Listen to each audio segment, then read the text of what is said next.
project, we were playing with geometric and organic shapes, and we made a little series where we were playing with the negative shapes, the positive shapes, cutting them, and just playing around with what makes a really pleasing composition.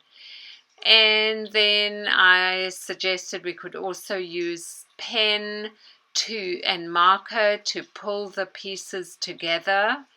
And we really had fun with this little mini series that we did in our Zoom class last week.